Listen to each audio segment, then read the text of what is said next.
Hello, welcome in my channel doctor एनवायर। आज का जो टॉपिक है वो है पॉलीटीन क्रोमोसोम और lamp brush chromosomes. Please take a screenshot. Polytene chromosomes क्या होते हैं? इनको बोलते हैं जेंट क्रोमोसोम्स। इनको जेंट क्रोमोसोम्स क्यों बोलते हैं? कुछ स्पेशीज़ होते हैं, कुछ मतलब ऑर्गेनिज्म होते हैं, फॉर एग्जांपल कायरोनोमस या ड्रोसोफिला। एक जो कायरोनोमस होता है इसको बोलते हैं फेक मॉस्किटो, या ये बाइट नहीं करता है इसीलिए इसको बोलते हैं फेक मॉस्किटो, लेकिन मॉस्किटो जैसा दिखता है। और जो फ्लाइज हैं ड्रोसोफिला, इनमें प्रेजेंट होता है।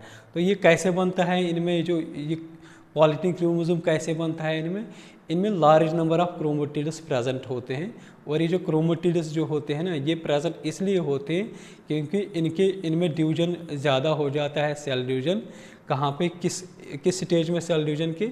इंटरफेज न्यूक्लियस में। और ये जो सेल डिवीजन होता है, लेकिन वो जो क्रोमोटिड्स होते हैं फिर वो सेपरेट नहीं हो जाते हैं, जिसकी वजह से ये जॉइंट क्रोमोसोम्स बन जाते हैं। और इस रिपीटेड सेल डिवीजन की वजह से क्या होता है, इनकी लेंथ ज़्यादा हो जाती है, अप टू 2000 माइक्रोमीटर। इनको बोलते हैं सैलिवरी ग्लैंड क्रोमोसोम्स भी। इसलिए बोलते हैं क्योंकि ये प्रेजेंट होते हैं सैलिवरी ग्लैंड्स ऑफ कायरोनोमस। यही कायरोनोमस जो मैंने बोला है, मॉस्किटो जैसे फ्लाइज दिखता है, तो इसलिए इनको बोलते हैं सैलिवरी ग्लैंड क्रोमोसोम्स, क्योंकि ये इनके सैलिवरी ग्लैंड्स में प्रेजेंट होता है। ये जो पॉलीटीन क्रोमोसोम होता है इसको डिस्कवर किया है E.G.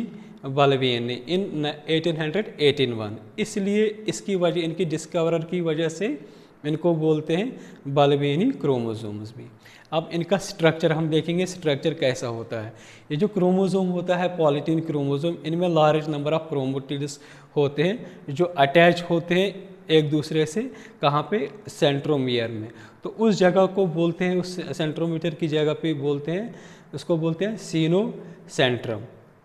ये जो क्रोमोटिड्स होते हैं इनमें लार्ज नंबर ऑफ बैंड्स होते हैं, लगभग 2000 से लेके 5000 बैंड्स प्रेजेंट होते हैं एक पॉलीटीन क्रोमोसोम में, जिसकी वजह से ये जो बैंड्स हो जाते हैं ये एनलार्ज हो जाते हैं। और एनलार्ज जब हो जाते हैं तो वो एक स्वेलिंग फॉर्म करते हैं। जब वो स्वेलिंग फॉर्म करते हैं उस स्वेलिंग को बोलते हैं पफ, या उस स्वेलिंग को बोलते हैं पफ या बल्बियन रिंग्स। ये जो बल्बियन रिंग्स या पफ, इनमें क्या प्रेजेंट होता है? यहाँ पे क्या होता है इनमें? यहाँ पे mRNA सिंथेसिस रीजन्स होते हैं। ये मैंने यहाँ पे एक स्ट्रक्चर दिखाया क्रोमोसोम का। ये जो 2 स्ट्रैंड्स होते हैं क्रोमोसोम के, इनको बोलते हैं क्रोमोटिड। मतलब ये आइडेंटिकल स्ट्रैंड्स होते हैं क्रोमोसोम के।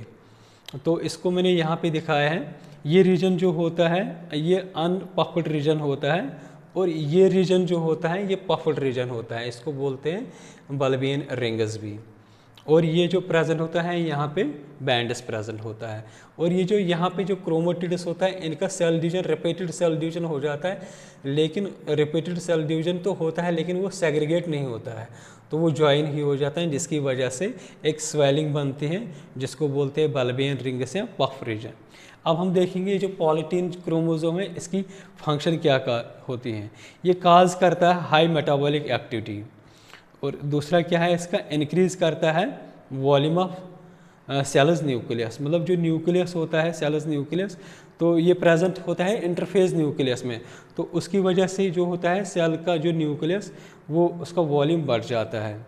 और दूसरा है इसका, ये जब न्यूक्लियस बढ़ जाता है तो ऑटोमेटिकली सेल एक्सपेंशन हो जाता है। नेक्स्ट टॉपिक है लैम्प ब्रश क्रोमोसोम्स। ये जो लैम्प ब्रश क्रोमोसोम्स होते हैं ये लार्जेस्ट क्रोमोसोम्स होते हैं, और ये प्रेजेंट होते हैं oocytic nucleus of fish, reptiles and birds. ये जो ओसाइटिक न्यूक्लिय होता है एग न्यूक्लिय, मतलब उनमें प्रेजेंट हो उस, मतलब ये जो बर्ड्स होते हैं इनके एग या ओसाइटिक न्यूक्लियस में प्रेजेंट होता है। तो ये जो इनको क्यों बोलते हैं लैम्प ब्रश क्रोमोसोम्स? इनकी जो अपीयरेंस होती है वो एक ब्रश की तरफ होता है। इनको डिस्कवर किया था पहले फ्लेमिंग ने इन 1882। यहाँ पे मैंने एक स्ट्रक्चर बनाया है लैम्प ब्रश क्रोमोसोम का। ये जो देखो ये अपीयर दिखता है एक ब्रश की तरफ से। ये जो बीच में जो लाइन होती हैं इसको बोलते हैं क्रोमोमियर, और ये जो ये वाले और ये इसको बोलते हैं लूप। अगर हम इसको इस लूप को हम देखेंगे तो ये वाला जो रीजन है इसको बोलते हैं लूप एक्सिस ये। और ये जो लूप एक्सिस है इसमें डीएनए प्रेजेंट होता है या ये डीएनए का कंपोज होता है। इसमें इस लूप एक्सिस में सिर्फ एक ही सिंगल डीएनए प्रेजेंट होता है। और ये जो लूप एक्सिस है इसको सराउंड करता है एक मैट्रिक्स। मैट्रिक्स का कोट जो होता है वो उस मैट्रिक्स में क्या क्या किसका कोट होता है, आरएनए और प्रोटीन्स का। अब इसका फंक्शन हम देखेंगे लैम्प ब्रश क्रोमोसोम का। सबसे पहले क्या करता है, ये इन्वॉल्व करता है, ये किस में इन्वॉल्व होता है, synthesis of RNA and proteins, क्योंकि जो मैट्रिक्स होता है वो आरएनए एंड प्रोटीन मैट्रिक्स होता है, तो इसलिए ये क्या करता है काम, आरएनए एंड प्रोटीन सिंथेसिस करता है। तो ये हेल्प करता है in the formation of certain amount of York for the egg, मतलब एग में जो यॉक होता है उसकी फॉर्मेशन में हेल्प कर देता है। Please subscribe my channel, like and share the video. For notification please press the bell icon. Thank you.